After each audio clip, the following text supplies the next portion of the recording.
Blau, minha gente, estamos aí de volta e hoje a gente vai continuar com a série do Triste Fim de Policarpo Quaresma, né? No vídeo passado, a gente contextualizou o autor, Lima Barreto, falando lá sobre a vida dele, o que tinha a ver com a época em que ele viveu. E hoje a gente vai contextualizar a obra, quer dizer, em que momento a obra foi escrita e se dentro da obra tem algo que você precisa entender a história para poder captar, entendeu? Né? Para você sacar, né?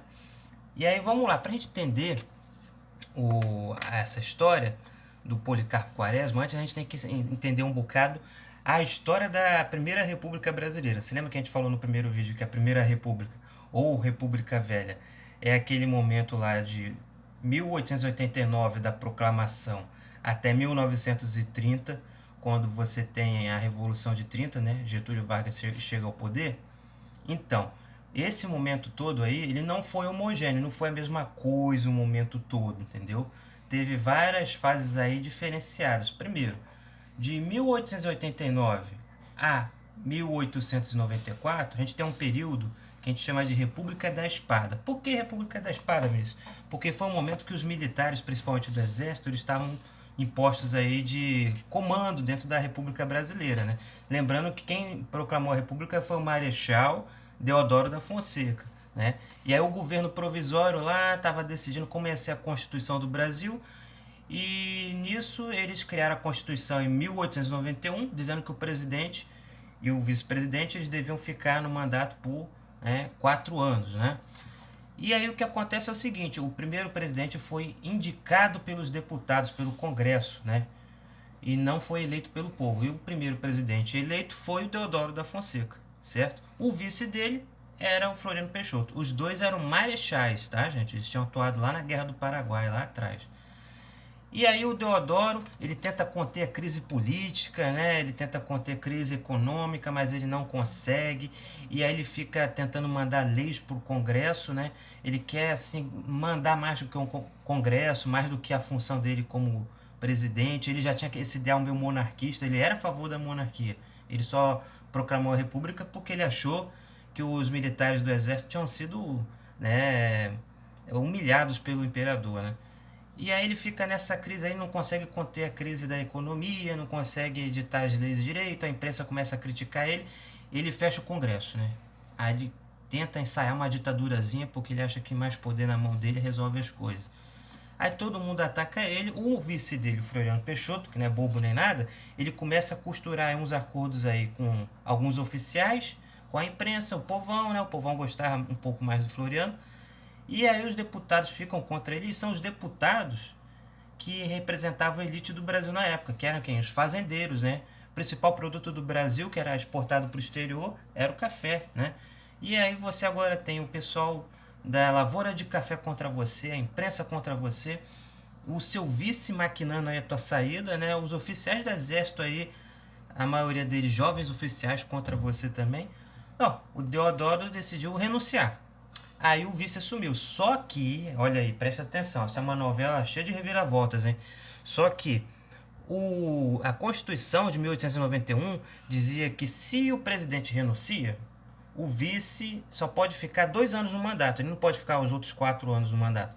Tem que ser convocada a novas eleições, certo? Isso em 1891. O Floriano ficou lá quietinho na dele, lá, agora ele é presidente e tudo mais. E aí, depois de um tempo, esgotou o prazo. Falou, agora tem que ter novas eleições. Você já cumpriu 2 anos aí do mandato, Floriano. E o Floriano disse que não, eu não reconheço isso daí como uma lei que vale agora, nesse mandato. Isso vai valer para o próximo mandato dos outros presidentes, agora para o meu não. E aí, o pessoal da Marinha, você se lembra dos outros vídeos lá que a Marinha era uma das forças armadas mais prestigiadas pela monarquia, pelo imperador. Tanto que esse foi um dos motivos do pessoal do exército ir contra o império. Você lembra disso? Então, o pessoal da Marinha já estava descontente com a situação da República. E aí, liderados pelo Marechal, olha, confusão, é tanto Marechal no meio, pelo Almirante Saldanha da Gama, rapaz, hoje tá difícil, Saldanha da Gama e Custódio Melo, os dois almirantes, eles fazem uma revolta, uma rebelião contra o Floriano Peixoto, dizendo que o Floriano tem que respeitar a Constituição. Eles já tinham feito uma revolta antes, na época que o Deodoro tinha fechado o Congresso, mas aí o Deodoro renunciou, a revolta parou aí. Agora eles fazem essa revolta e diante da negativa do Floriano de sair do poder, eles decidem assim apelar mesmo para a força. Eles pegam alguns encouraçados, né, que tem canhões, né, e apontam para o Rio de Janeiro, que era então a capital do Brasil, capital federal do Brasil, e dizem que vão bombardear se o Floriano não desistir. E o Floriano fala: bombardia, que se dane mesmo, caguei, né, como dizem aí. E aí eles começam a bombardear. Essa é a segunda revolta da Armada que a gente fala. A primeira foi quando o Deodoro pira o cabeção, e a segunda é essa quando o Floriano ele nega, né, o direito lá garantido pela Constituição de novas eleições. Então, o Floriano consegue conter a revolta, né? Mas assim, muitos lugares do Rio são bombardeados, a população sofre um bocado, ele pena um pouquinho para conseguir militares para ir lá conter o pessoal da Marinha, mas ele consegue conter o pessoal da Marinha, né? Prometendo anistia para eles, a anistia que é o perdão, né? Aí eles vão lá ser perdoados, cadeia neles e fuzilamento, né? Em muitos casos. E alguns deles fogem lá para o sul do Brasil, sabendo que, né, o Floriano é um cara que você pode contar com a palavra dele. Termina aí 4 anos, né, do primeiro mandato presidencial, sendo que o Floriano ficou até o final, desrespeitando a lei. 1894 tem eleições, agora o povo vota, né, e aí elegem um presidente civil, que é daquela camada lá dos cafeicultores, o pessoal do café, que é o Prudente de Moraes. Aí a gente diz que termina a República da Espada com o Prudente de Moraes e começa o tal do café com leite, que a gente vai ver isso com mais calma, certo?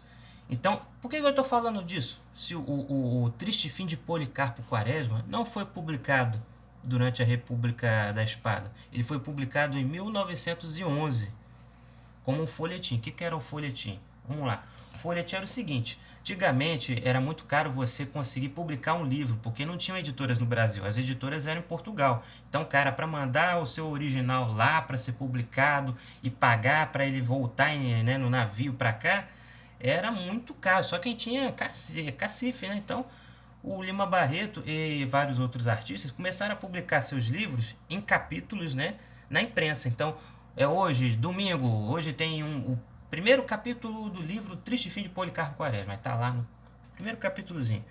Aí no próximo domingo é o segundo capítulo. Isso que é o folhetim, entendeu? E geralmente eram coisas assim mais ligadas ao romance, porque prendia a atenção do pessoal. O pessoal queria saber se o Xenofonte atraía a libélula, né? Se a Maria Amélia ia botar um chifre no Babilon, tinha essas coisas, entendeu? Era tipo uma novelinha, mas o folhetim do Lima Barreto era um livro assim mais engraçadinho, então ele atraiu um pouco da atenção do público leitor. Ele começou a publicar em 1911 nos jornais, né?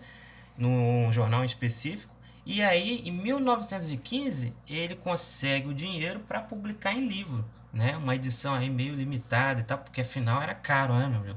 Até hoje é meio caro se publicar um livro.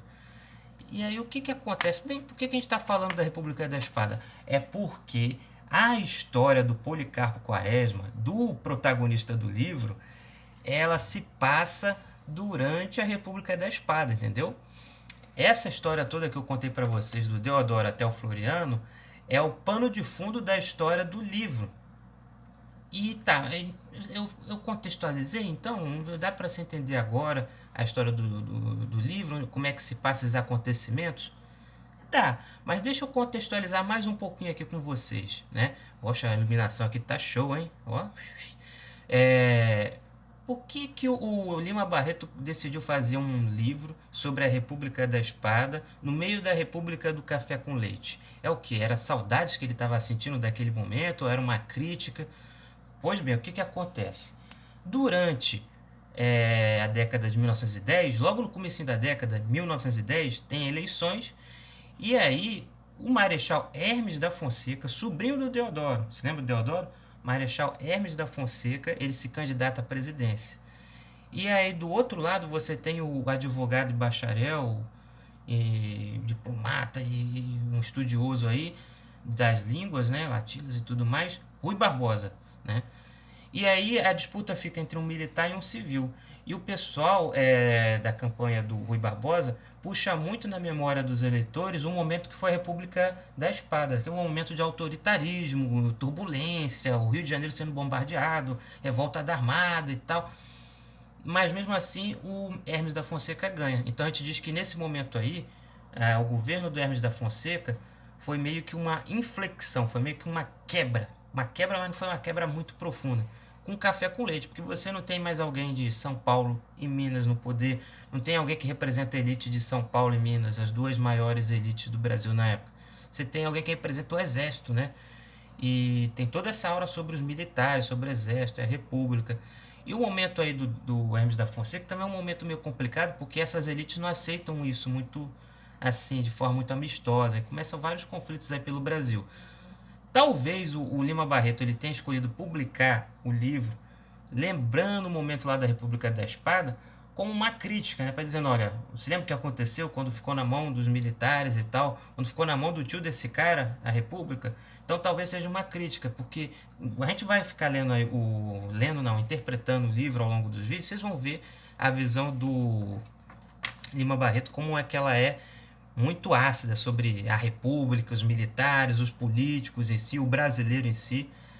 Mas nesse momento específico do governo do Hermes da Fonseca, né, já tinha passado um ano do governo do Hermes da Fonseca, quando ele começou a publicar no jornal, é um momento aí muito complicado e você vê que quando ele coloca esses militares como protagonistas, porque o Policarpo Quaresma é um militar, né, talvez seja uma crítica, ou talvez seja, sei lá, uma forma de parodiar, parece que elogiar é demais, né? Porque se você ler o livro, a gente vai interpretar aqui nos próximos vídeos, você vai ver que a visão dele sobre o Floriano Peixoto não é das melhores, né? Consequentemente, do Deodoro da Fonseca também não, né? Então, gente, eu espero que tenha dado para entender aqui o contexto em que a obra foi escrita, depois a gente entender o contexto do autor, a vida do autor. Ficou meio perdido aí nas datas? Então, o que eu aconselho? Eu aconselho você fazer um fichamento ou tentar colocar no papel o que você entendeu, o que deu para você pegar do vídeo hoje. Porque é uma maneira de você treinar sua capacidade de síntese, né? Que é a capacidade de você resumir uma coisa. Eu sempre faço isso de colocar no papel as coisas que eu ouço por aí e tal, apresentações que eu tenho que prestar atenção. Para fazer aqui com vocês essa contextualização, eu mesmo tive que fazer um fichamentozinho, que é esse aqui, ó, para poder entender a linha do tempo. Como vocês estão vendo aqui, ó, 1889 a 1930, a gente tem a Primeira República ou República Velha. Essa linhazinha vermelha aqui que eu aproveitei, ó.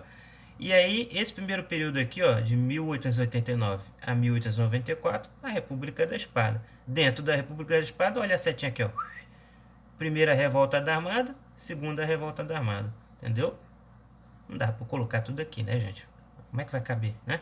Então, olha lá. 1910 a 1914, essa lasquinha aqui, essa fatiazinha aqui é o quê? É o governo do Hermes da Fonseca, né? E dentro do governo do Hermes da Fonseca, um ano depois dele assumir a presidência, a gente tem a publicação do Triste Fim de Policarpo Quaresma em folhetim, né? 1911. Aí eu puxei uma setinha daqui, ó, né, de 1915, porque 1915, quando vira livro, já não é mais o governo do Hermes da Fonseca. E talvez ele tenha publicado em livro porque, né, agora o governo não podia fazer nada, censurar o livro, né, não é mais o Hermes da Fonseca no poder, né. Fica aí o questionamento, né, como dizem aí na internet, reflitão, né. Então, em 1915, você tem a publicação do livro. Folhetim, 1911, livro, 1915. Entendeu? Isso tudo dentro aqui dessa linha do tempo da Primeira República. Viu como é simples, como é fácil? É bom que você visualiza melhor, né? Isso aqui, fazer a linha do tempo é um exercício que eu gosto muito de treinar durante as aulas, porque aí você consegue entender onde é que está o ano, onde é que está o acontecimento aqui no meio. E fichamento é muito bom porque você faz uma espécie de mapa mental, né? Às vezes você tenta... Se você não consegue escrever tudo em textão assim, uns textinhos assim, como esse aqui embaixo, que esse aqui é sobre a vida do Lima Barreto, que eu coloquei aqui. Você pode fazer tipo uma espécie de mapa mental, assim, colocando tópicos, né? Isso é bom que te ajuda a estudar. E você fazer o fichamento, colocar numa carteirinha como essa aqui, ó. É bom que na hora de você estudar, você vai lá, pega, dá uma lidinha, olha, relembra, né? Porque não tem como você ler tudo de novo, né? Aqui você está vendo um rascunho do meu fichamento sobre o livro, tá? Não é o fichamento completo, é só para me orientar aqui sobre a estrutura da obra. E isso a gente vai ver melhor, vai trabalhar melhor essa parte aqui do fichamento do livro no próximo vídeo. Beleza, gente? É isso aí, então. Então, falou para vocês. Tchau, se cuidem.